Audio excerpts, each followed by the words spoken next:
Welcome to incredible science academy.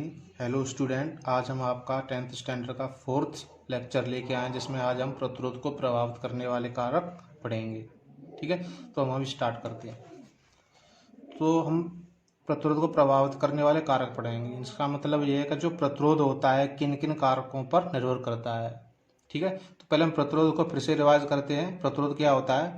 प्रतिरोध वो होता है जो किसी चालक तार में जो धारा बह रही है उसके मार्ग में रुकावट पैदा करता है, उसे हम प्रतिरोध बोलते हैं सिंपली। यानी किसी चालक के सिरों के बीच विभवांतर V, उसमें बहने वाली धारा I के समानुपाती होता है, तो उसका प्रतिरोध क्या हो जाएगा? R हो जाएगा, यानी V प्रोपोर्शनल I। ठीक है, तो उस पर प्रतिरोध R होता है। ठीक है, तो देखते हैं यहाँ पर V प्रोपोर्शनल I। ठीक है, तो इसका मतलब यह है कि जितना हम परिवर्तन चालक तार के विभवांतर में करेंगे उतना ही परिवर्तन उस चालक तार में बहने वाली धारा में होगा। ये होता है समानुपाती का मतलब। ठीक है, तो देखिए जैसे ही हम यह प्रोपोर्शनली जो चिन्ह है उसको हटाते हैं तो हमारे एक नियत आता है जिसे हम R बोलते हैं, जो क्या है हमारा प्रतिरोध है, यानी V=RI। तो हम यहाँ से फॉर्मूला बनाएंगे प्रतिरोध का, तो क्या हो जाएगा? R बराबर हो जाता है V/I। इसको हम ये भी बोल सकते हैं, यानी अगर किसी तार में 1 ओम का प्रतिरोध है, यानी 1 ओम का प्रतिरोध है, तो उसमें कब होगा ये? अगर उस तार का जो विभवांतर क्या हो 1 वोल्ट हो और उसमें बहने वाली धारा क्या हो 1 एम्पियर हो, तब ही उसका प्रतिरोध क्या होगा? 1 ओम होगा। ठीक है, तो जो भी प्रतिरोध होता है वो जिस काम प्रतिरोध ज्ञात कर रहे हैं उसकी लंबाई पर निर्भर करता है, यानी चालक तार की लंबाई पर निर्भर करता है प्रतिरोध। कहने का मतलब यह है कि चालक तार की लंबाई जितनी ज़्यादा होगी उसका प्रतिरोध भी उतना ही अधिक होता है, यानी किसी चालक का प्रतिरोध चालक की लंबाई के समानुपाती होता है। जितना परिवर्तन उसकी लंबाई में करेंगे उतना ही परिवर्तन प्रतिरोध में होगा। अगर किसी चालक तार की लंबाई हम कम कर दें तो उसका प्रतिरोध भी कम हो जाएगा, और लंबाई बढ़ा दें तो उसका प्रतिरोध भी अधिक हो जाएगा। ठीक है, इसका दूसरा पॉइंट है चालक के अनुप्रस्थ काट के क्षेत्रफल पर। चालक के अनुप्रस्थ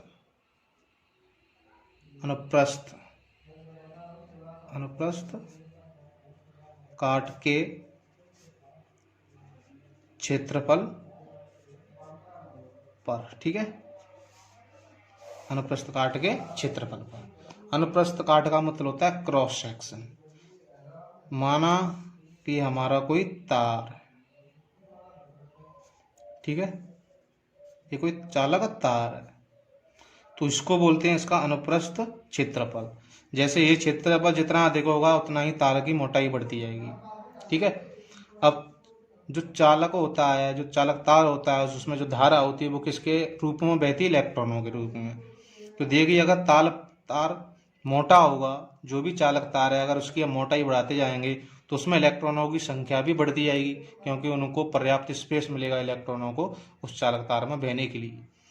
तो कहने का मतलब ये है कि जैसे जैसे हम किसी चालक तार की मोटाई बढ़ाते हैं, यानी क्रॉस सेक्शनल एरिया बढ़ाते हैं, तो उसका जो प्रतिरोध है वो कम हो जाता है।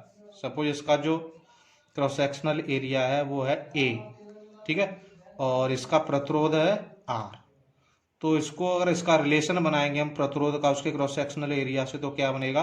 वो बनेगा R inversely proportional cross sectional area. इसका मतलब ये है अगर R को हम बढ़ाएंगे, अगर हमें किसी चालक तार का प्रतिरोध बढ़ाना है तो उस चालक तार की मोटाई को क्या करना पड़ेगा? कम करना पड़ेगा।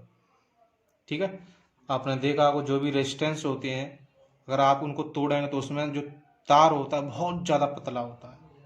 इस वजह से हम उस तार की तीव्रता, जो लाइट होती है उस प्रतिरोधों की मदद से उसकी तीव्रता को हम कम करते हैं। ठीक है, तो ये जो पॉइंट बताता है चालक के अनुप्रस्थ काट के क्षेत्रफल पर, यानी जो प्रतिरोध होता है वो चालक के अनुप्रस्थ काट के क्षेत्रफल पर निर्भर करता है।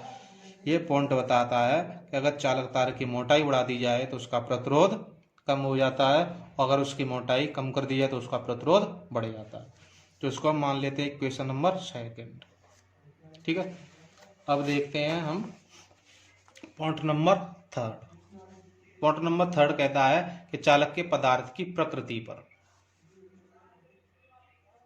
चालक के पदार्थ की प्रकृति पर। इस पॉइंट का मतलब ये है कि अगर चालक तार ऐसी धातु से बना हुआ है जिसमें मुक्त इलेक्ट्रॉनों की संख्या अधिक है या जो चालकता का गुण सबसे अधिक रखता है तो उसका प्रतिरोध कम होगा। ठीक है, अगर हम किसी ऐसे चालक से चालक तार को निर्मित करते हैं जिसमें मुक्त इलेक्ट्रॉनों की संख्या कम है और वह धातु धारा के मार्ग में हल्की सी रुकावट पैदा करती है तो उस चालक तार का प्रतिरोध अधिक होगा। ठीक है, सबसे अधिक प्रतिरोध इस दुनिया में पेपर का होता है, जो कागज होता है उसका प्रतिरोध सबसे अधिक होता है। ठीक है, और जो भी प्रतिरोध शून्य है, अगर आइडियली हम मान सकते हैं किसी भी पदार्थ का जो प्रतिरोध है वो शून्य है, लेकिन कुछ ऐसे केस हैं जिनमें प्रतिरोध कभी शून्य नहीं हो सकता, कुछ ना कुछ प्रतिरोध आएगा। ठीक है, कितना भी अगर हम बढ़िया से बेहतरीन हम पदार्थ का प्रयोग करें, जैसे सोना, चांदी है, प्लेटिनम है, ठीक है, और ये ऐसे धातु हैं जिनमें इनकी चालकता अधिक होती है, इनमें बहने वाले इलेक्ट्रॉनों की संख्या बढ़ जाती है। ठीक है, इनकी चालकता अधिक होती है। तो अगर ऐसे पदार्थ का हम प्रयोग करते हैं तो फिर भी अगर देखा जाए इनके प्रकृति, इसके पदार्थ के खुद के कारण इसका कुछ ना कुछ प्रतिरोध होगा। ठीक है, तो चालक तार की पदार्थ की प्रकृति पर निर्भर करता है। ठीक है, और जो प्रतिरोध होता है, ठीक है, वो चालक तार के ताप पर भी निर्भर करता है। यानी चौथा पॉइंट हमारा क्या है, चालक तार के ताप पर। ये इस पॉइंट को समझिए। मानिए कि ये मेरा क्या है, कोई चालक तार है।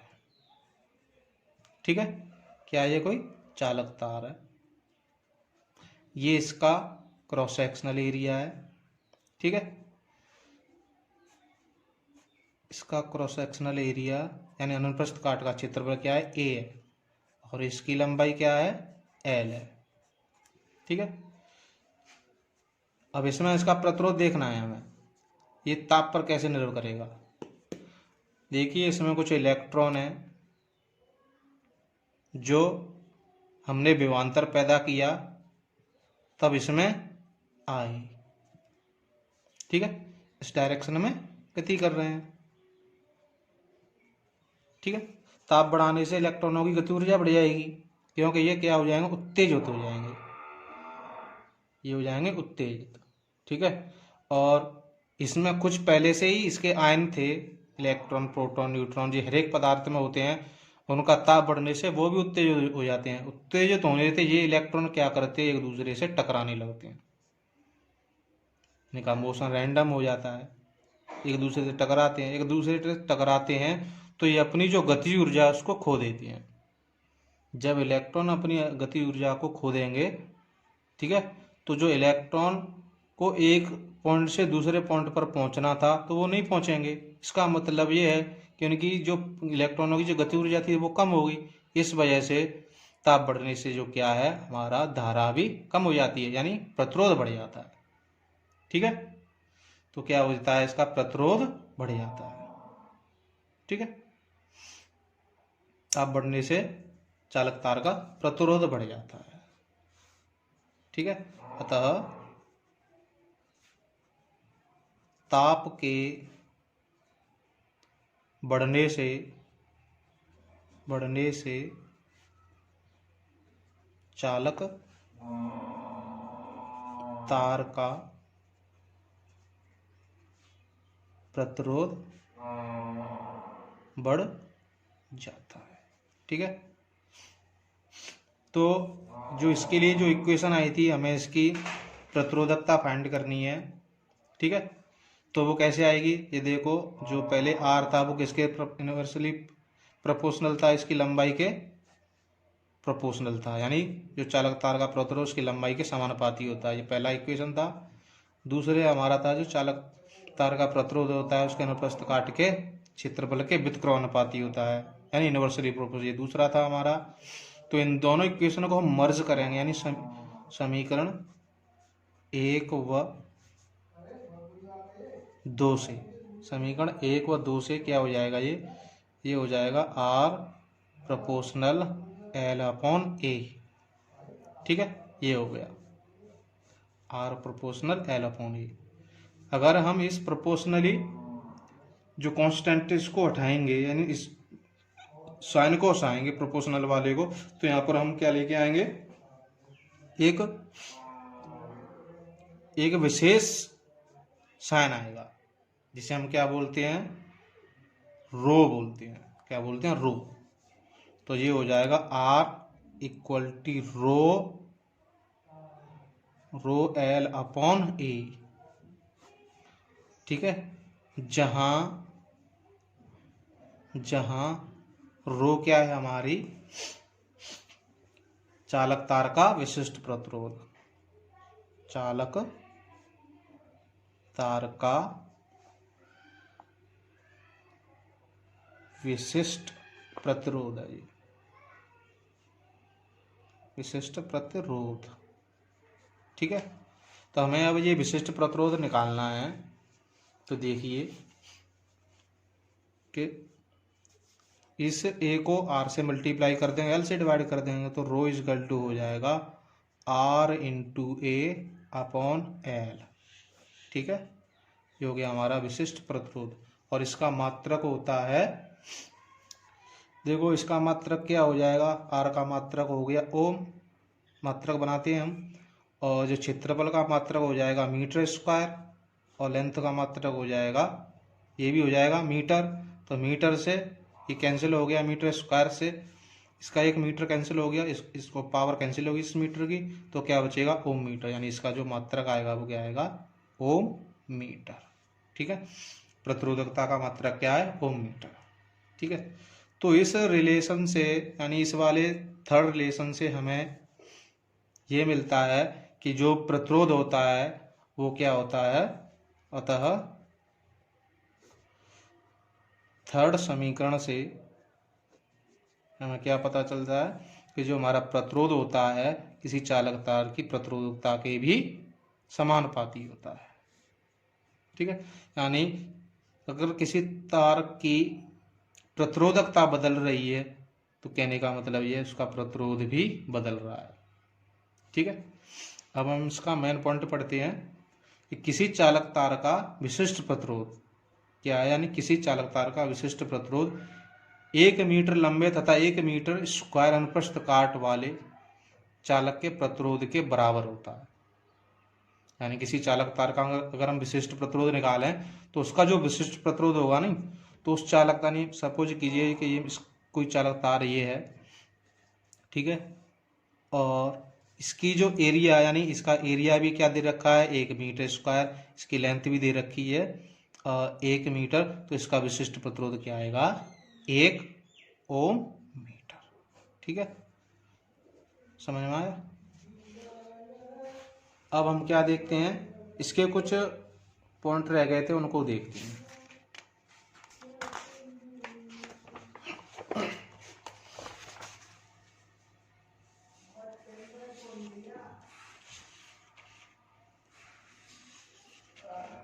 हमने इस लेक्चर सीरीज में श्रेणी क्रम समांतर क्रम तो पढ़ ही लिया था हमने, उसके कुछ न्यूमेरिकल भी कर लिए थे। अब हम देखते हैं विशिष्ट प्रतिरोध या प्रतिरोधकता में संबंध, विशिष्ट प्रतिरोध या प्रतिरोधकता। ठीक है, अब इसको हम सेपरेट पढ़ते हैं।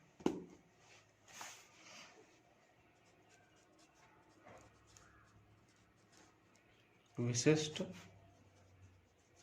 प्रतिरोध या प्रतिरोधकता, विशिष्ट प्रतिरोध या प्रतिरोधकता।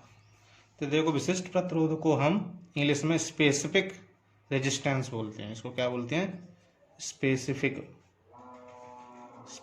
रेजिस्टेंस। और इसको क्या बोलते हैं, रेजिस्टिविटी।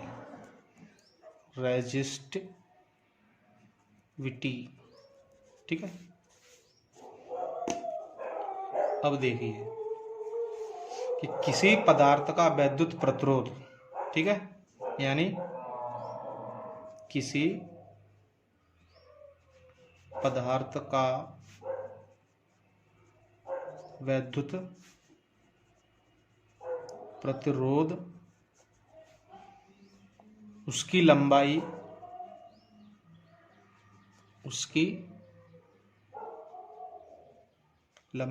L के अनुक्रमानुपाती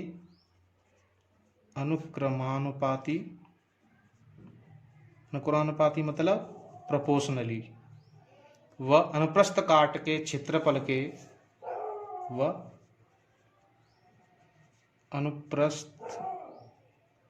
अनुप्रस्थ काट के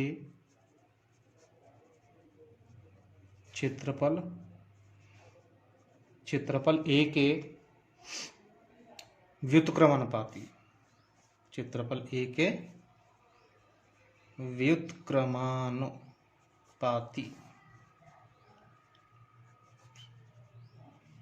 होता है। मतलब R प्रोपोर्शनल L/A। ये जो लाइन लिखी है वो इस ये जो इक्वेशन है इसको रिप्रेजेंट कर रही है। ठीक है, तो अगर हम इसको उठाया तो हमने क्या पाया कि रो L/A ये पाया हमने। ठीक है, तो रो क्या है? रो एक समानुपाती नियतांक है जिसे चालकी प्रतिरोधकता या विशिष्ट प्रतिरोध कहते हैं। यहाँ पर रो क्या है? चालक का विशिष्ट प्रतिरोध या प्रतिरोधकता, चालक का विशिष्ट प्रतिरोध या प्रतिरोधकता है। ठीक है, तो रो इक्वल टू क्या हो जाएगा? RA/L। ठीक है, तो इसका मात्रक क्या होता है? ओम मीटर। इसकी विमा यानी विमीय सूत्र बनाएंगे तो क्या बनेगा? इसका बनेगा ML/Q/T-3 और A-2। ये इसका विमीय सूत्र होता है। ठीक है, अब देखते हैं धारा घनत्व के पदों में प्रतिरोधकता।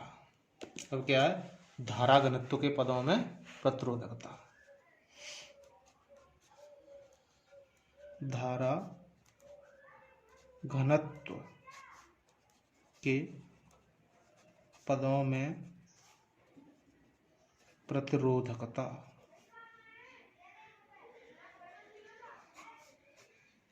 ठीक है, मतलब ये है कि resistivity in terms of current density, resistivity in terms of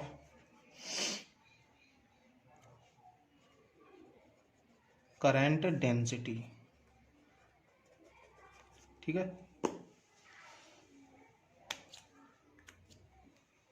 तो देखिए ये हमारा एक वायर है। ठीक है, ये एक वायर है, इसका क्रॉस सेक्शनल एरिया है। इस वायर से हमने एक बैटरी को कनेक्ट कर दिया एक सर्किट के थ्रू। ये हमारा प्लस टर्मिनल हो गया, ये हमारा माइनस टर्मिनल, ये हमारा वोल्टेज हो गया। ठीक है, और ये इसका क्रॉस सेक्शनल एरिया हो गया और इसकी लेंथ L दे रखी है। ठीक है, इसमें क्या है कि जो हमने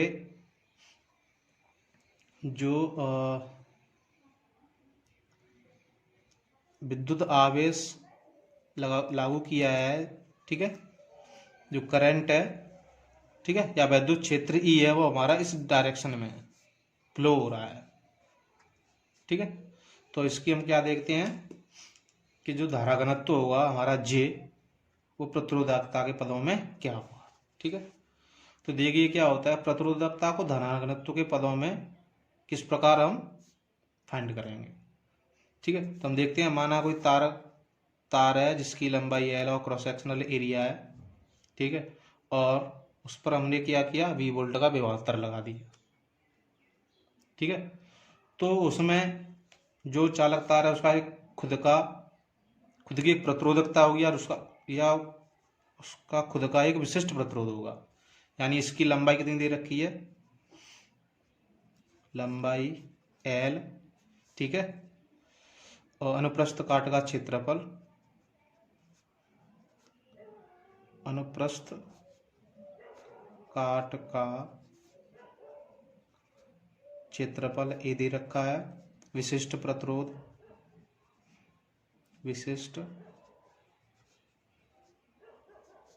रो है, ठीक है।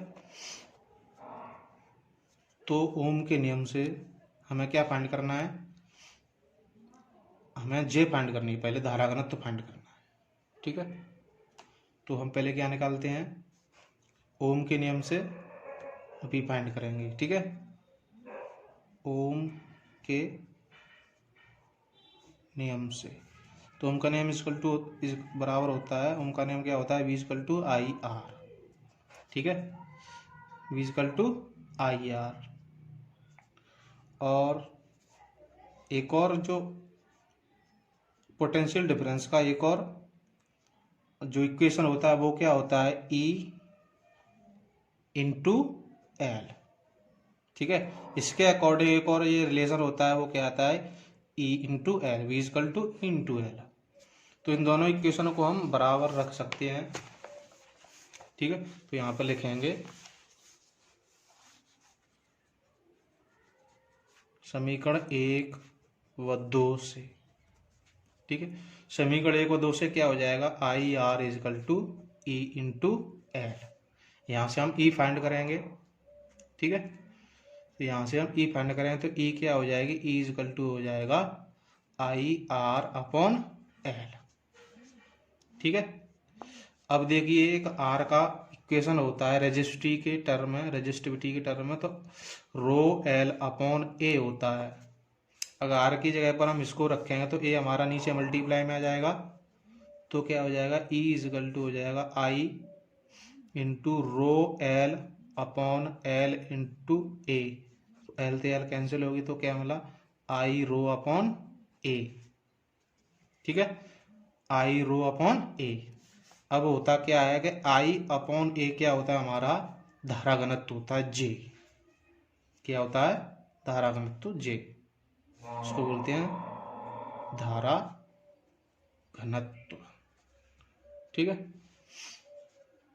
अब देखिए हम I/A की जगह क्या रखेंगे, J रखेंगे, तो हमें क्या मिल जाएगा, जो E = हो जाएगा, वो हो जाएगा ρJ। क्या हो जाएगा, ρJ, ठीक है, ρJ हो गया।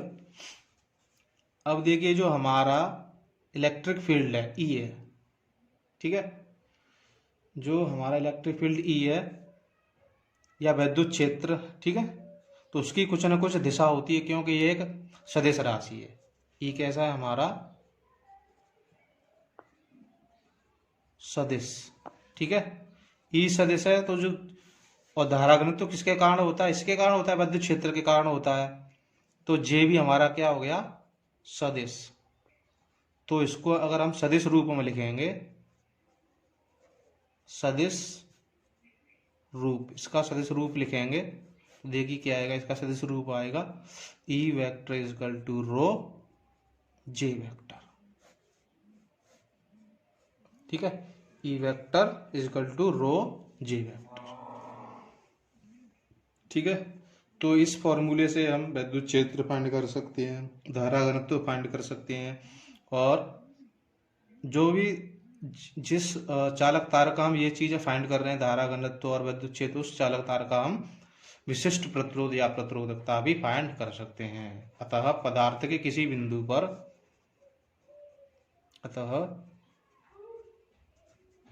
पदार्थ के किसी बिंदु पर विद्युत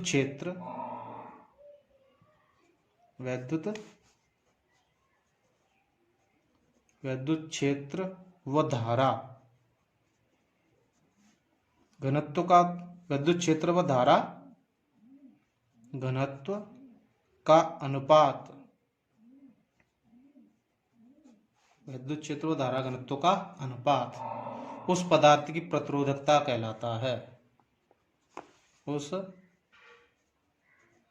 पदार्थ की प्रतिरोधकता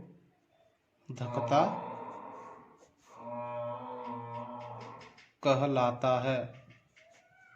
ठीक है, तो E equal to rho, J equal to क्या हो जाएगा, तो यहां से हम रो निकालें तो रो इजकल टू हो जाएगा E अपॉन J। ठीक है, ये हो गया प्रतिरोधकता। तो प्रतिरोधकता का फॉर्मूला जो मात्रक है वो क्या होता है, जो हमने पहले देखा था ना, प्रतिरोधकता का मात्रक ओम मीटर, वही होता है ओम मीटर। ठीक है, तो धन्यवाद। अगर आपको मेरा वीडियो, मेरा कंटेंट पसंद आ रहा है तो अपने दोस्तों में इसे शेयर कीजिए, लाइक कीजिए और मेरे चैनल को सब्सक्राइब कीजिए। Thank you.